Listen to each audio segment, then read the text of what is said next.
as a Zionist, and we're at the ZOA.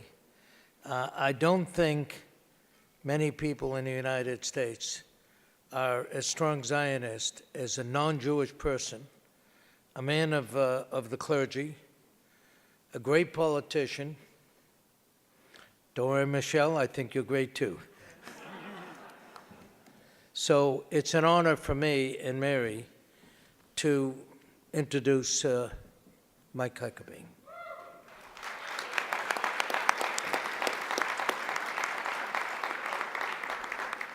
As the 44th governor of Arkansas from 1996 to 2007, one of the youngest governors in the country at the time, which he'd also like to be again today. No, not the governor, but younger. He attracted the largest percentage of the vote ever received by a Republican presidential nominee in Arkansas, gubernatorial nominee in Arkansas, and was reelected in 2002. He was a candidate in the 2008 United States Republican presidential primaries, finishing second in delegate count. Mike Huckabee is the author of several best-selling books. That's more than I've read. An ordained Southern Baptist minister. He gave me a bracha while we were eating. An accomplished musician and an ABC radio political commentator. He is the host of Huckabee on Fox News Channel, FNC, which I saw last night. I actually saw him when we flew over the United States border. I was able to turn it on. And who was on the TV? Mike Huckabee, which airs on Saturday evenings. Governing Magazine named him as one of the public officials of the year for 2005, and Time Magazine honored him as one of the 5 best governors in America.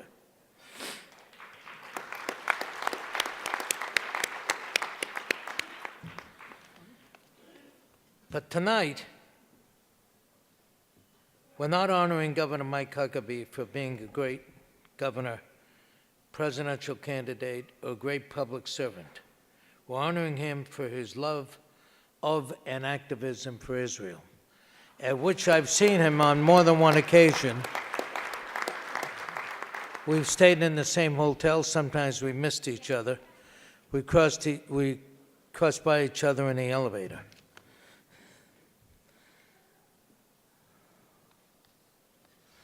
Many people have called Governor Huckabee America's leading Christian Zionist. He preaches and proclaims that the land of Israel was promised to the modern-day Jews by God, and that the Jews have a God-given right to reclaim their land given to their ancestors and taken away from them.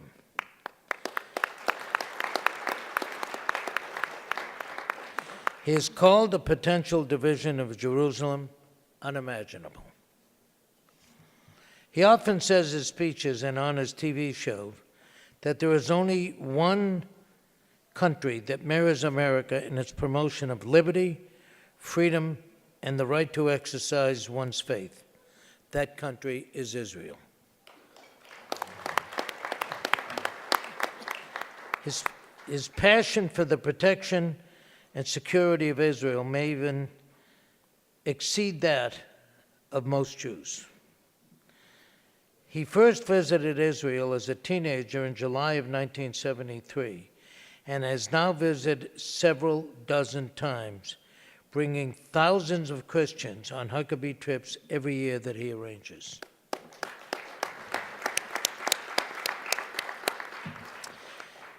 Actually, he's starting to compete with Birthright.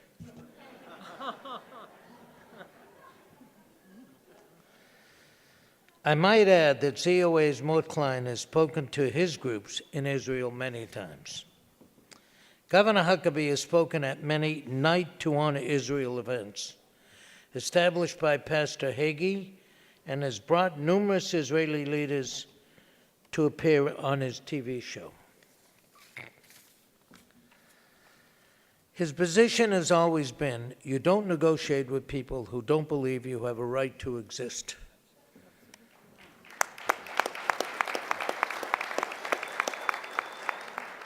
Let alone live next to you. And you should never trust radical Islamic fascists to keep their word and be nice. He supports Israel building homes in the territories as rapidly as you can and as much as you can until there's a real agreement.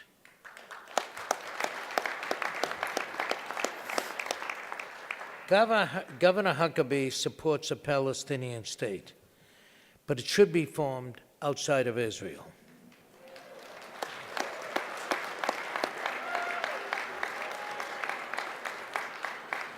The Arabs have far more land than the Israelis, he says, and it's only fair for the other Arab nationals to give the Palestinians land for a state rather than carving it out of tiny Israel, because they have 500 times as much land as the state of Israel. He's also spoken out on moving the U.S. embassy to Jerusalem. Actually, I asked him to support that because I want to buy the ambassador's house in Herzliya. And he won't move from there until they move the embassy to Jerusalem.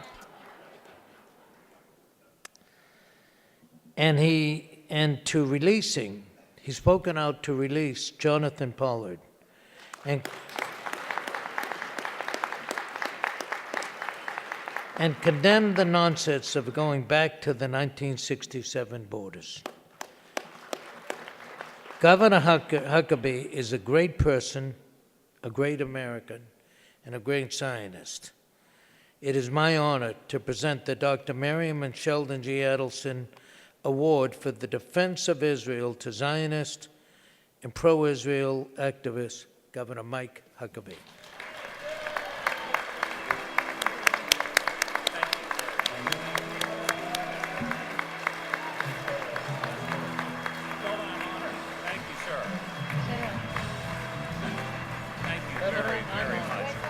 I genuinely want to say to Sheldon and Dr. Miriam how much I'm honored, how grateful I am for the extraordinary opportunity to be with you, and truly for the kind things that you said. But I also want it to be very clearly understood that one of the reasons that I am so very grateful for this extraordinary and prestigious honor is because it's being awarded by an organization that I believe represents the strongest Jewish voice on the planet today, the Zionist Organization of America.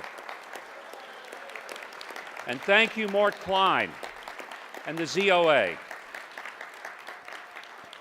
When so many other organizations are afraid to maybe ruffle feathers, Mort Klein and ZOA doesn't mind plucking the chicken, and that's the way it ought to be these days. This is no time for us to be timid.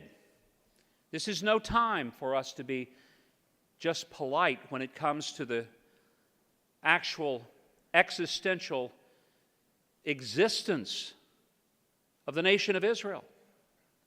We're no longer talking about whether or not Israel is going to just have a little bit more land or a little bit less land, especially in light of the ridiculous agreement that was announced last night.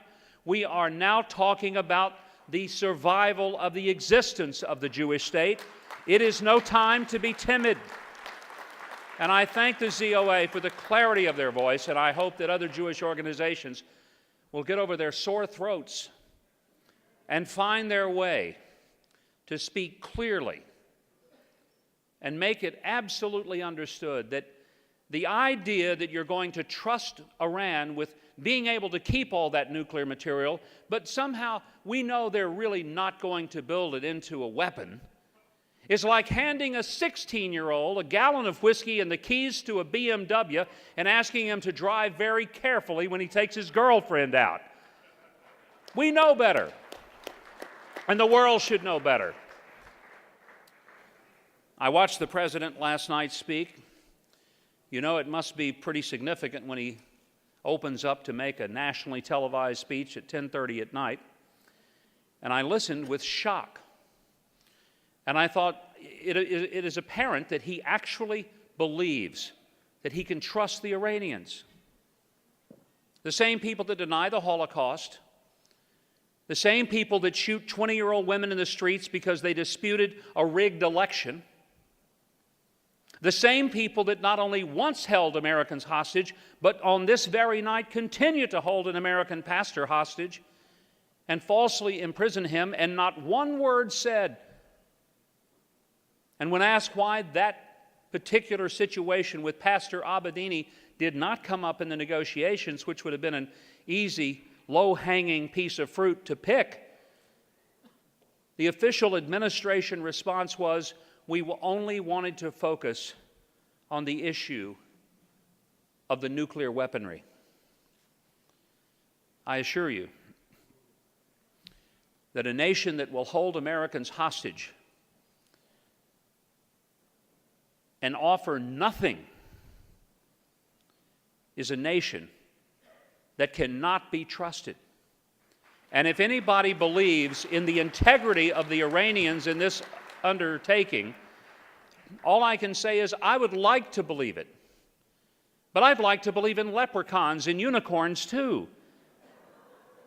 But I don't.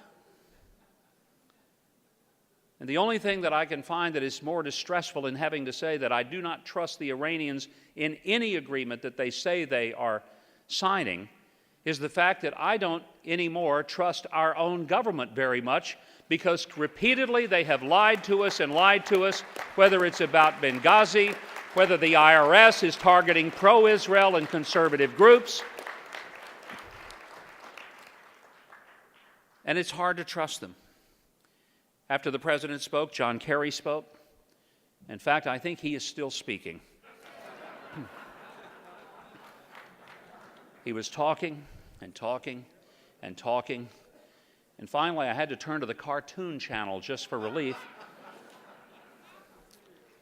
Here's the tragedy, my dear friends. Today, in this very delicate environment we face with terrorism around the world, this is a time when this world needs a Churchill. And unfortunately, we have a Chamberlain. It is Israel that has the Churchill in Benjamin Netanyahu, and we need to be standing with him, not embarrassing him before the rest of the world.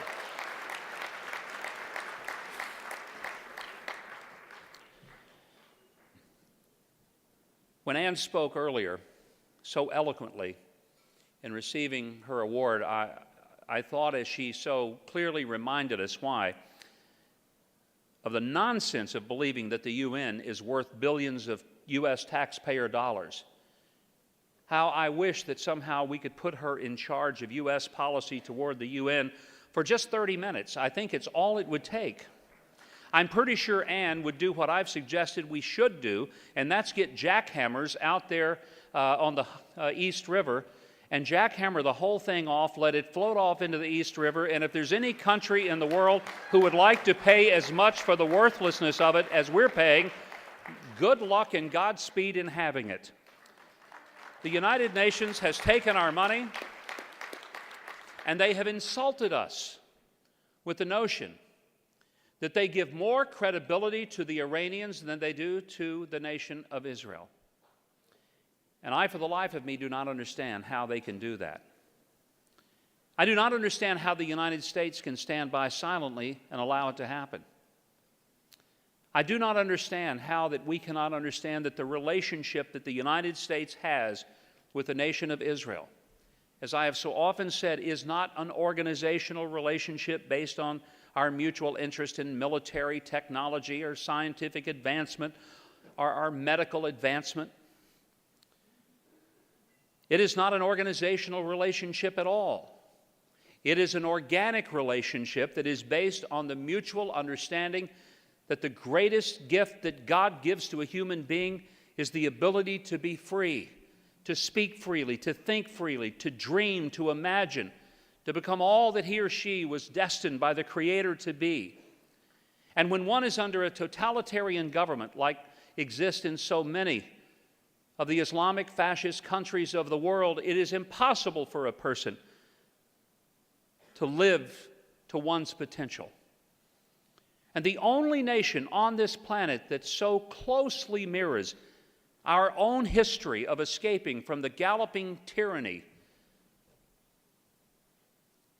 that we escaped from and declared our independence from in 1776 is the nation of Israel.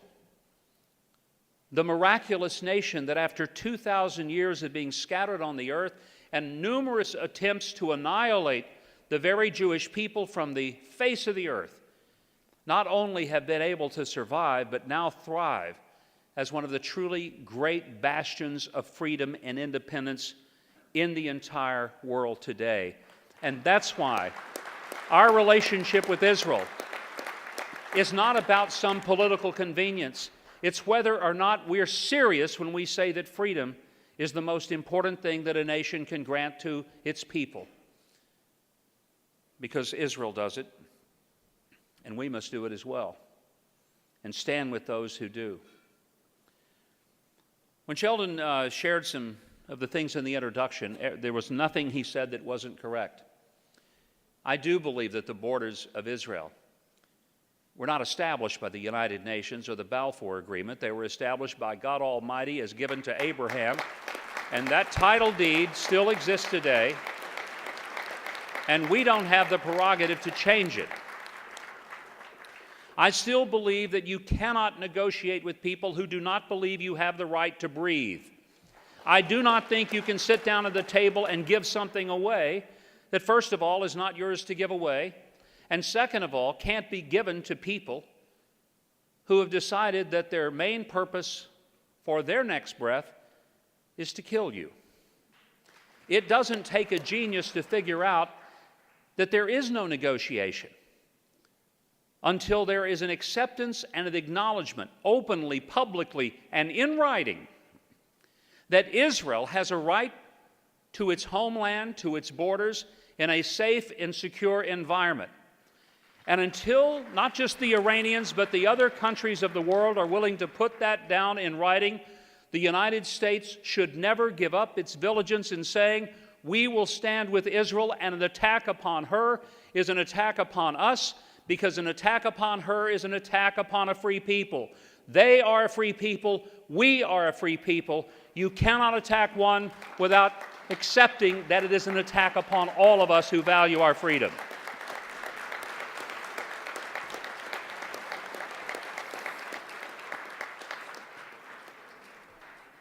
My first trip to Israel, as was mentioned, was 40 years ago this past summer, 1973, just a few months before the Yom Kippur War. And over the past 40 years, I've continued to visit Israel on so many occasions. I'll not forget my first trip there. That was when Israel was still a land where many people lived on the kibbutz, and I saw mostly the industry was tourism and growing some oranges and tomatoes and trying to export some fruits and vegetables. Now, it was a vibrant country, but it was struggling. And over the years, for 40 years, every time I go, I see a little bit more of the fulfillment of the prophecy that the desert has in fact bloomed, and that the dry bones that Ezekiel described have come alive, and the flesh has come upon those bones. And there is no explanation for this miraculous land of Israel other than God's hand is upon her. And if for no other reason, forget the politics, forget the economics, forget the technology, if for no other reason the United States should stand with Israel, is because we should have the good sense to understand that standing with Israel is standing with God's chosen. And it is in our best interest, in our long-term survival as a people. I'll put it this way. A number of years ago, when the Arkansas Razorbacks actually had a decent basketball team, and clearly it has been a number of years ago, they used to have the Razorback games where in those days before you had 20 different ESPN channels, that only the local ABC affiliate could carry those ball games. And because of a whole host of legal issues, they couldn't carry them live, and often they would tape the games and they would play them back after the 10 o'clock news. And so during the 10 o'clock news, the sports announcer would come on, and here's what he would say. Now, for those of you who have not yet heard the score of the game, please turn your sound off for the next 15 seconds. I will verbally give the score for those who wish to know, but for those of you who will be watching the game and want to watch it as if it is live, turn the sound down, and that way you can watch it without knowing the outcome. And I always wondered whether or not people actually got up, turned their television down. That was in the days before remotes made it easy. I always wondered, did people actually turn the sound down and not know, and then stay up till the wee hours of the morning watching a basketball game without understanding what the outcome was? I thought if they did, they're the dumbest people I've ever seen in my life. You see, my attitude was, that's when I turned the volume up real loud. I wanted to know exactly who won. Because here's the deal. If Arkansas did in fact win the game, I'd make some popcorn. I'd put my feet up. I'd sit and watch the whole game. And it was such a pleasure knowing that even in the last part of the second half of the game, when we were behind by 10 points and it was only a minute and 20 seconds left to play, I'm thinking, I don't know how they're going to do it. Don't you worry, y'all. They're going to pull this thing off. They're going to come back and win this. You see, I already knew what the outcome was. Because it had already been played, I was just getting to watch it and finding out what had already been known. I think America needs to understand that God has never abandoned the nation of Israel. He's not about to start today. And if one reads the Bible, one will understand that the nation of Israel will not just stand because of their military capacity, though it is admirable, or because of their economic prowess, though it's extraordinary. They will stand ultimately because the hand of Almighty God, if necessary, will intervene in their behalf in a way that will defy imagination.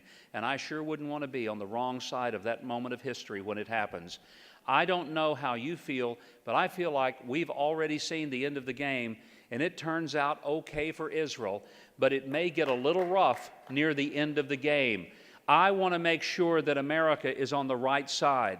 And I tell you this, that before any American president ever agrees to sign anything that would put pressure on Israel to stop building bedrooms for its families, we first ought to put a different kind of pressure on those who want to build bombs that would destroy those bedrooms of Israeli children who go to sleep at night.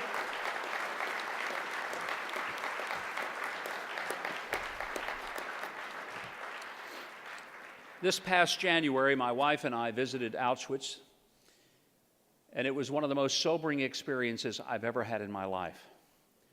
And of all my many trips to Yad Vashem and to taking people there, I kind of thought I might be prepared for what it was going to be like when we went to Auschwitz and to Birkenau. But I must tell you, there was no way to prepare for the emotional impact of standing in the room where 1.1 million of many of your family members and ancestors were murdered in cold blood. And as I stood in that room and thought about the horrors that had been inflicted upon completely innocent people for no purpose other than that they were Jewish, I could not help but think that before any American president ever were to sign an agreement with those who have vowed death to Israel, they should first go and at a table in that very room sign before the world an agreement that not only Israel is entitled to its boundaries of its homeland, but as to the future of any attempt to ever destroy the land of Israel or the Jewish people, they would have to submit to signing these words in that place, never again. Never again. Never, never, never, never again. That is our basis of peace. Anything less than that, we should say, no thank you, we don't believe you. God bless you, and thank you very much for this extraordinary honor of being here tonight.